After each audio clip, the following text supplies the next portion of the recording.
Hi everyone, I am Stephanie Atkins and this is Session 7. I'll be facilitating a discussion on Chapter 11, Excellence with Justice in Identification and Programming by E. Suzanne Richert, Global Institute for Maximizing Potential, New Jersey. This chapter has a lot of information, so I'm going to move pretty quickly so I can cover all of it. The overview is to discuss the many injustices that keep economically disadvantaged and culturally diverse students out of gifted programs. We're going to cover about 6 of those. And we're going to learn about a project called the Apogee Project and the significance that it has on making sure that there is equity in our gifted programs, and that by using the models and approaches that are talked about in this chapter, that it is possible to identify and meet the needs of all gifted and talented students. Richert notes 3 statements often made about gifted education, and I've heard some of these statements just being in a classroom for so long, but seeing them written out in a book makes them a little bit more eye-opening. The first is elitist identification practices and definitions of giftedness create school segregation by economic class and cultural groups. So the identification practices that they're referring to are, of course, standardized test, IQ test, and how it does segregate out cultural groups and economic groups. The motivating and challenging curriculum is in gifted programs, while regular education programs are monotonous. And as a fellow regular education teacher, I would say that my curriculum was challenging, motivating, and rigorous, not monotonous. And as you reflect back on your teaching, just something to think about. And last but not least is the statement that the best trained and most effective teachers work with the gifted students, while other students miss out on the benefit of learning from them. However, we know in most of our classrooms in Georgia, many of your teachers have master's degrees. Many of your teachers have their gifted endorsement already when they come into the classroom, or they're working on getting it while teaching. So I feel like more and more students in Georgia are being taught and will be taught in the future with teachers who have their gifted endorsement and who have gifted training. We've been learning about some of the problems gifted education faces, and many of them have been issues since identification of gifted and talented students began. So even though this says current problems, these are actually problems that have been around for a while. I'll talk about the definition of giftedness first. And as far back as 1972, the concept of giftedness was expanded beyond just IQ. However, many of our school districts still rely heavily on standardized testing, and therefore our culturally diverse and economically disadvantaged students continue to be excluded. I never realized that there were quite so many definitions of giftedness, but as I went through Chapter 11, there are actually some states and districts that go farther than that and break gifted apart from talented. So it's not gifted and talented, it's just gifted or talented. Gifted is used for academic intelligence, which is measured by those IQ tests, and talented describes those with specific creative areas of intelligence, such as the visual or performing arts. New York went farther and actually defined gifted as having all 3 abilities from Renzulli's 3-ring model, which are above average intelligence, creativity, and motivation. But if a student only possessed 2 abilities, then the definition changed and they were simply talented. And I was just thinking as I read through that how difficult and uncomfortable I would feel trying to explain to parents why one of their children was gifted and the other one was only talented. And Renzulli stated that giftedness can be achieved in only one area, that you don't have to have high scores in 2 or 3 areas to be gifted. With the second problem, that's basically just talking about how when identifying students, it needs to be a needs assessment, with the purpose being to place students in programs designed to develop their intellectual, emotional, and social potential. So having those programs in place and then looking at students with needs who would benefit from the programs. And remember that some talents aren't revealed until later, whether it's middle school, high school, or later in life. So testing in the elementary grades may not show those creative talents or the talents in drama and performance. And finally, the lack of educational equity is blamed mainly on the standardized testing practices that many districts utilize, because a lot of our creative and divergent thinkers are excluded when we rely on IQ criteria to be the first measure used. And I want to share a couple of statistics with you. Dating back to 1979 by the Department of Education, they reported that 30 to 70% underrepresentation of culturally diverse students in gifted programs. Later in 1995, the Apogee Project had 10 to 75% underrepresentation of the same population, and now we're in 2020 and we still have a very large number of unrepresentation of the same population as far as culturally diverse and economically disadvantaged students.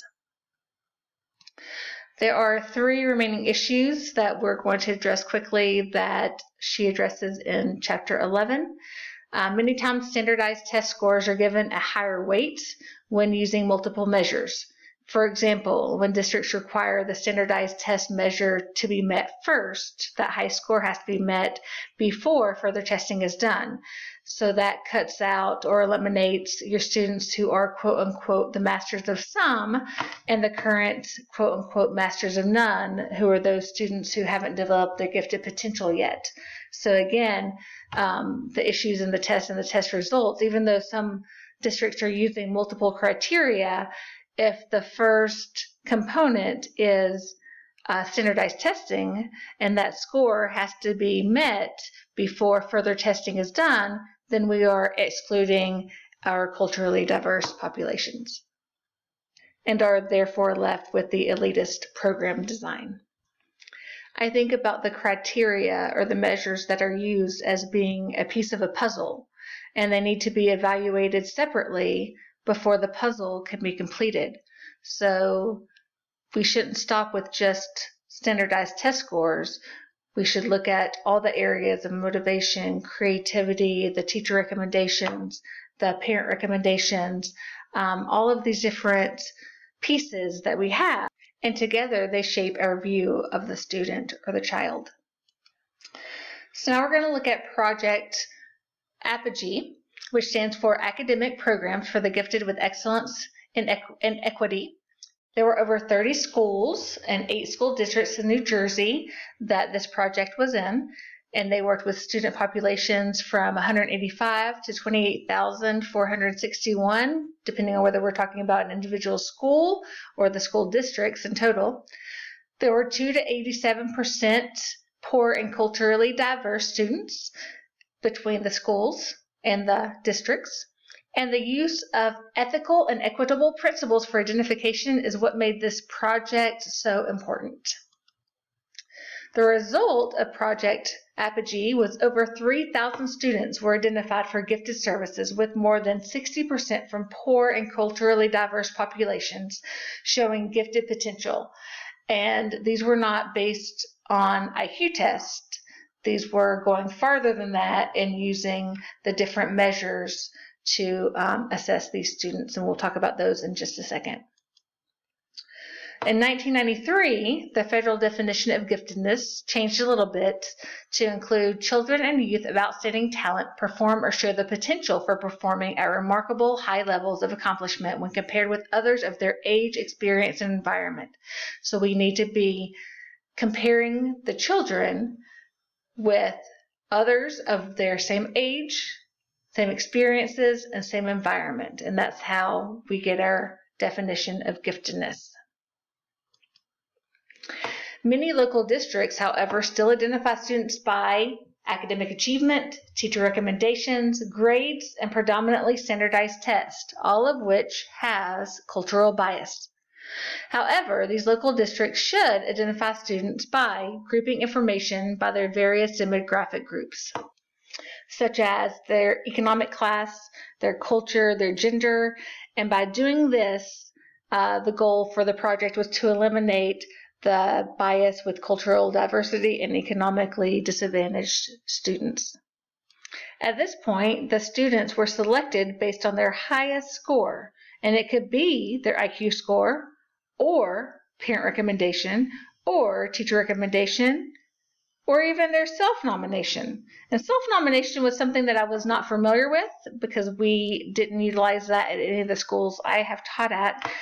But I wanted to go ahead and share it with you because it may be something that you come across in your teaching.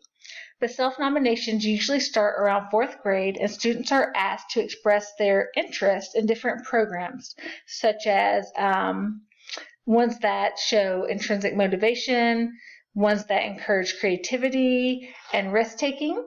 Then the students learn about the objectives in the program. They look at different program options, and then they actually apply for ones that they want to do. Project Apogee separated all the data into the subgroups and chose the top 25% from each.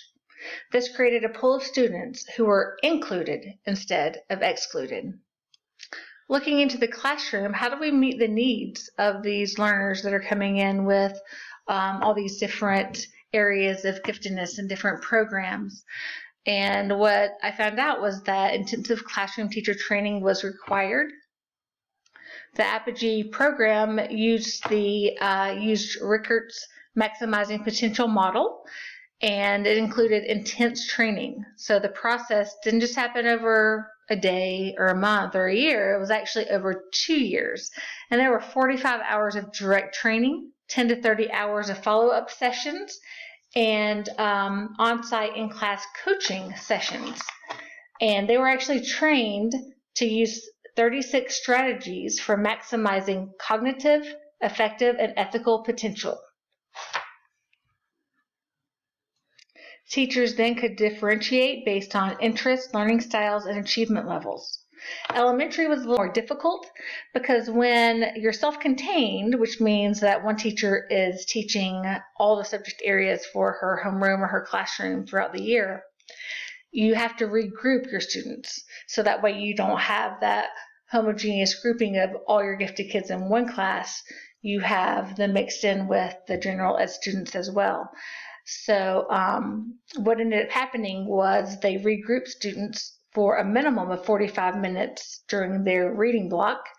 And from what I gathered from the text, students with certain learning styles would be grouped in one classroom with other students who were in the general ed population. And those teachers would teach based on what the needs were of those gifted learners. And it was kind of cool because then you have your general ed students also receiving that instruction, and even though it may be on a differentiated level, they're still getting that higher level teaching. Richard's Maximizing Potential instruction model, which is what was used, showed equitable identification, comprehensive and low cost, and it was an intensive staff development. But the payoff was grand. It improved test scores on high-stake performance assessments, impacts not only at economically disadvantaged schools, but also predominantly bilingual schools, and it ensured that those with gifted potential from every nation and demographic group have the support that they need. So we're working with this model on making our schools have a culturally diverse, economically diverse, gifted program. I want to end this discussion with a quote from Richard that gave me a lot to think about, and I think, or I hope, it will you as well. The tragic events of September 11, 2001 demonstrated again our planet's great need for developing the highest intellectual, emotional, and ethical potential of everyone, especially those with gifted potential, who will be leaders and opinion makers in every field and nation, and who will determine whether our future will be filled with justice or devastation. Thank you.